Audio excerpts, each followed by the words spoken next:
Unless you've been living under a rock, it's a safe bet that most of your personal and work life now resides in the cloud. In basic terms, the cloud is the global network of software and services that run on the internet instead of locally on your computer. Think Google Drive, Apple iCloud, Netflix, Dropbox, Microsoft OneDrive, and yes, all of our beloved social media sites. Oh, and don't forget about this little company, Amazon. Now, to make the cloud go, the business of producing and staffing data centers, the massive buildings of server farms and all the requisite facility specs to keep it all running, has grown exponentially all around the world just to keep pace. And that's where our story begins. You see, the rapid production of data centers for a variety of organizations has placed a significant strain on their ability to train, upskill, and provide career development. Today, we'll explore what's driving the need for organizations to formalize their learning and development programs, the role and value of a partner, and we'll explain some current and future trends leading organizations are harnessing to make it all happen. Are you ready to perform at your highest potential? Welcome to the Performance Matters podcast from GP Strategies, your workforce transformation partner. In each episode, we'll interview industry experts and explore best practices and innovative insights to help your organization improve performance. Hello and welcome to the podcast. I'm your host, Michael Teal. For my day job, I'm a creative director serving with the innovation team at GP Strategies. But right now, I'm pleased to put on my podcaster hat because we are talking about formalizing learning and development in lean organizations. Now, here to riff with me on this very important topic is our very own Brian Korfhage, Director of Business Development. How are you today, Brian? I'm doing fantastic. How are you? Hey, I'm doing good. I'm on the cloud right now, and I think you are too. Am I correct? Absolutely. I love it. So we are truly recording this in a virtual studio. Brian did not fly all the way down to Phoenix. Brian, where is home for you? I am located in Bend, Oregon. Grew up in Oregon and back here living here full time with my family. Wonderful place. Oh, I was going to say, I had to look that up on a map. And I just have one question regarding that. Can we switch homes? I'm down in Phoenix, maybe around May through October. Can we just do a little home swap? Would that be fine with you? Yeah, we can figure something out for sure. Although, it's definitely the time where things get good around here. So now I know you've been with GP for a while. Would you mind just sharing a bit of your bio with our listeners? Yeah, no problem at all. I currently am a Director of Business Development. I've been with GP now for, I think it's been 16 years. I've come up through the ranks through operations, and now I'm working with the business development team. And I think over the past, 5 to 6 years, I've really been focused on helping our partner organizations develop strategic initiatives and developing solutions that are really going to drive performance where they need it most. And that's typically with the workforce. I love that. And today we lassoed you up here to talk about lean organizations. And, I've been in business now, I got to do the math, like about 25 years after college. And, I have not to this day found what I'd call a fat organization, someone who's just throwing money around willy-nilly here. But when we were leading up to this conversation, you said, why don't we just talk about data centers as an archetype for a lean organization? What were some of your reasons? Yeah, data centers by definition are lean organizations, right? I think what they're trying to do is they're trying to maximize output, reduce any waste that can typically crop up, especially when you have a lot of employees, you have a lot of processes going on within the data center. So just by definition, they all strive to be very lean organizations. So it's a wonderful place to start the conversation about lean. And obviously, there's a variety of organizations and verticals that leverage lean. So, but the data center is a great place to start. And, just by definition, they're lean because they're trying to be as efficient as possible. Being a learning and development nerd myself, and I say that lovingly, I had to go and consult the internet. And according to, I believe it was researchandmarket.com, it looks like data centers in terms of the US, the market was $59.3 billion as of 2020. And by 2027, it looked like in the US alone, it's going to be $143.4 billion. And I'm doing my best Dr. Evil right now. I got my pinky up. The way I kind of look at it is we're looking at this like a Super Bowl analogy, not to to date this too much, but it was the Super Bowl yesterday. Kind of look at the data centers. They're the offensive line of this cloud world that we're all relying on. Yeah, I think that's a great analogy. I mean, they're critical for these organizations to continue to grow and supply their user base with all the information that they need, quick access, putting accounts in cold storage and all of that good stuff. And they're growing at a tremendous pace. I know that some of our partner organizations are projected to be bringing on data centers around the globe for the next several years. So I don't think there's any slowdown in this industry, and those stats certainly hit home for me. The organizations that we're working with, the growth is just, it's mind-boggling how quickly they're bringing data centers online to support their organization and their users. If we shift our conversation here to our world, we're a workforce transformation partner. Thinking about these lean organizations, data centers in general, what are you thinking is what's driving the need for formalizing the learning and development for these lean organizations? Yeah, that's a great question, and I think just inherently there's a couple of factors that really that stand out to me when we talk with some of our partner organizations or even prospective clients. I think it's one that they are lean organizations, so the data centers don't have their own learning and development program. A lot of times the larger corporations do have an internal learning and development program, but the skill sets, the standard operating procedures, the equipment, everything is so specific to the data center environment. Whatever, even if it's not a data center, that information is so specific that they almost need their own learning and development program. But due to the fact that they are lean, they don't have the capacity to develop that.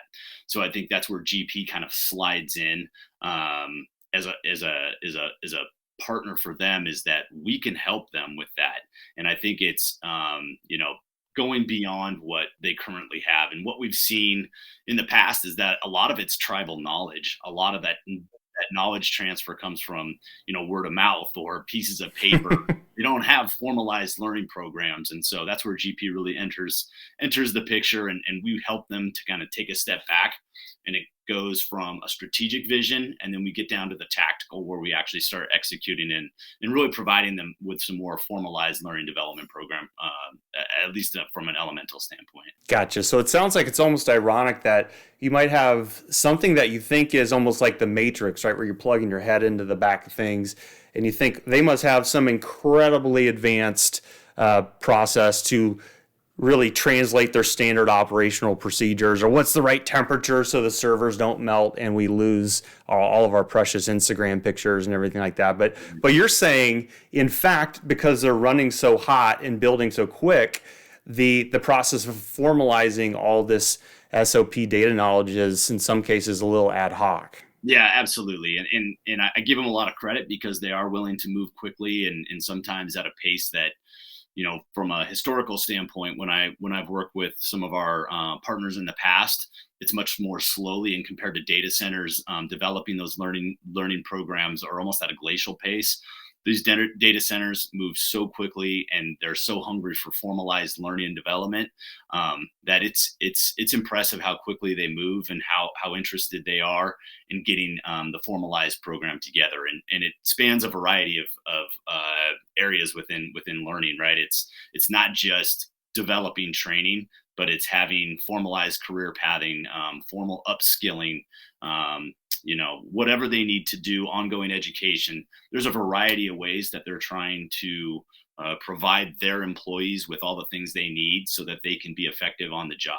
And it's incredible how quickly they're moving, but the need is massive, and they're willing to do it at a very, very rapid pace. Okay, so they're moving fast. As a workforce transformation partner, can you just describe some of the ways, and again, without revealing client confidentiality or firewalls or anything like that, but any of the benefits that you've observed in terms of working with GP strategies for organizations like these?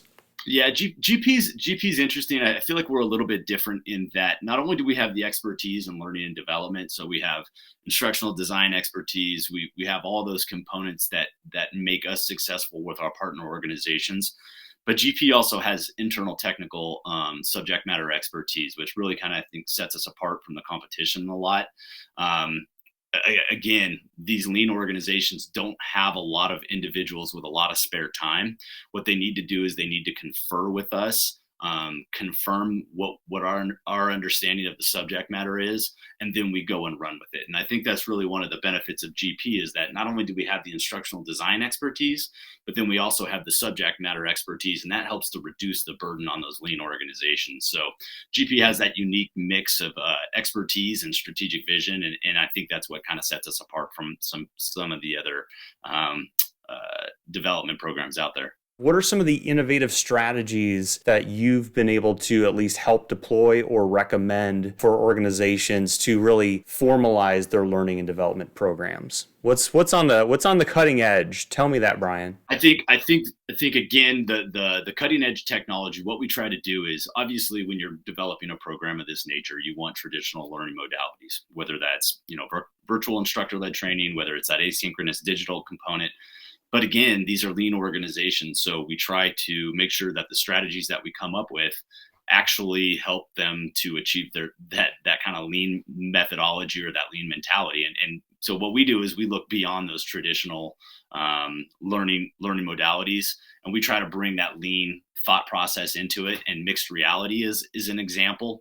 So you think about these data centers and these massive amounts of power that are coming through, and they have to do these dead live tests, things of that nature, that are extremely dangerous. It's cumbersome and time consuming to pull all this equipment offline.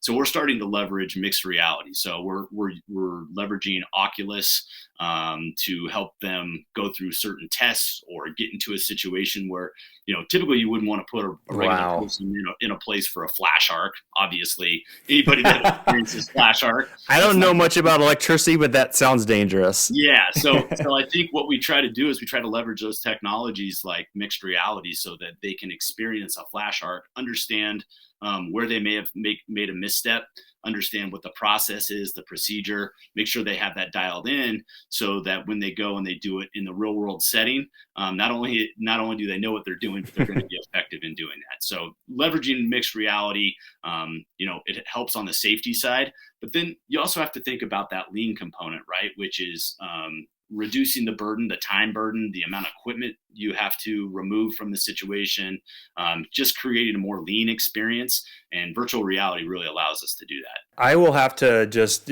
say choirs of angels are coming down right now, because I've just had a chance to work in this virtual reality world to help program some content. And the thing I found that when we were talking about data centers and lean is, I thought obviously creating a data center with millions of square feet is very expensive. And I thought, what if you could train people in that world, in that virtual reality world, and it's so immersive, it's life size. You have an instructor and fellow teammates in that world with you even.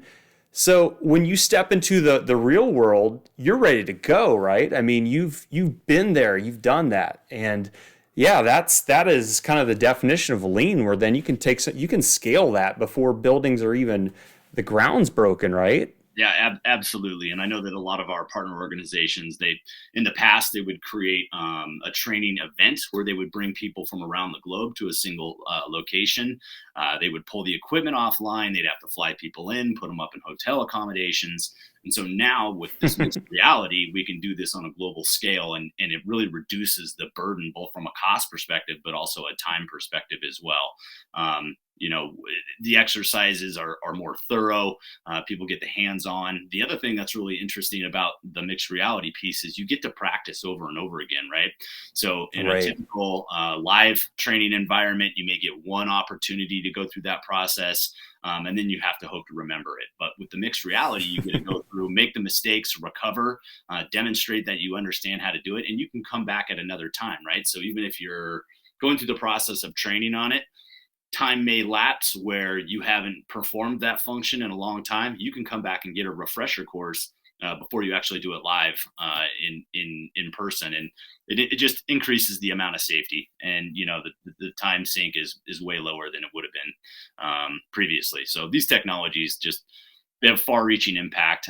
It helps to maintain that lean organization, that lean mentality, and it's just really cool. People like doing it. I think there's a desire to take training, which previously, people would dread going to these things, sitting around. Exactly. On a headset, do some really cool things. Talk about lean, right? You've made an investment, kind of a one-time investment in the virtual reality world, and then it's evergreen in that respect, right? Where all you need to do is pop on the headset, log in, and get that refresher course, or join somebody from another part of the world in there. And this is the tip of the iceberg. That's just one of the different things that we were talking about. What are you thinking about for the future, Brian? Anything that you can, pique our interest here on kind of how this is maybe evolving just beyond that one amazing tool? Yeah, absolutely. So I think for all lean organizations, data centers, it's really kind of curating that strategic vision so that when they look 5 years down the road, they have a holistic program. It's, yes, the virtual reality is cool. Some of the immersive experiences are really neat, but really what we're trying to do is we're trying to create a workforce that is, highly skilled in a variety of ways. And the way that we do that is to think strategically. We want to implement career pathing. We want them to understand where they're headed in their career. How do they make that next step in their career? They need to upskill, have ongoing education. There's a variety of ways that we can do that.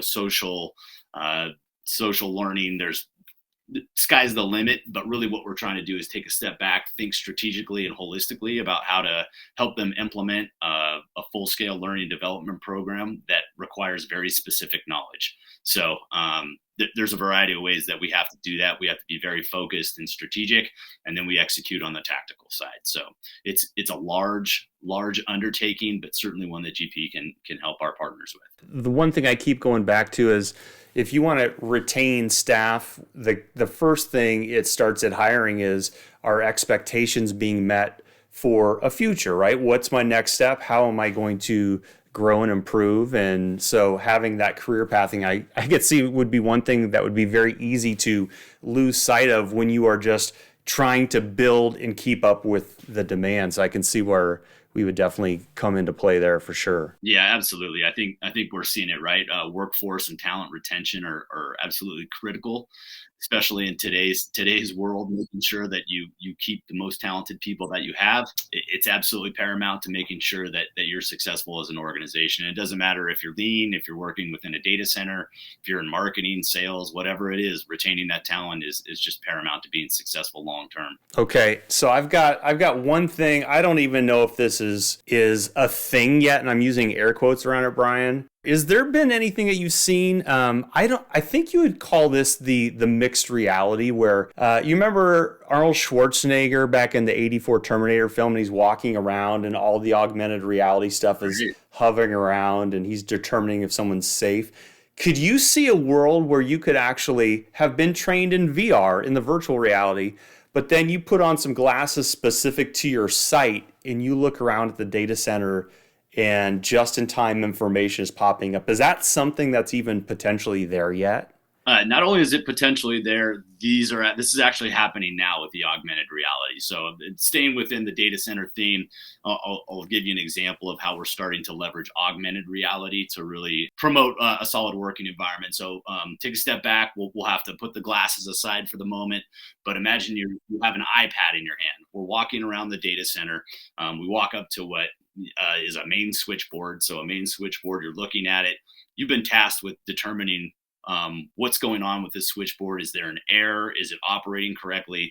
So the iPad actually knows where your location is at. And so what it does, it knows you're standing in front of a main switchboard, and then it will bring up all the information and data that you need on that main switchboard. It provides just-in-time information, real-time feedback on what needs to happen so that the main switchboard is functioning correctly. So this is all happening right now. It probably doesn't look as cool as the sci-fi from Hollywood, but it's here and it's happening. Right. I mean, the point is, it's giving you the purest form of training, which is, I'm in a moment of need, right? It's like, help me perform. And as we say, performance matters.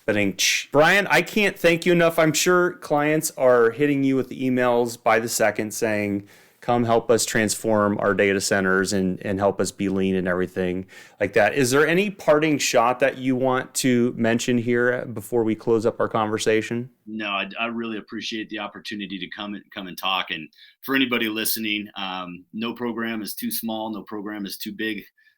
Let us know what you need, and we're happy to help you out from a strategic level or a tactical level. I think that GP has the expertise to help everyone. Brian, on behalf of our many listeners around the globe, thank you so much for sharing your insight, and please enjoy your day over in beautiful Bend, Oregon. I appreciate it. Thank you so much.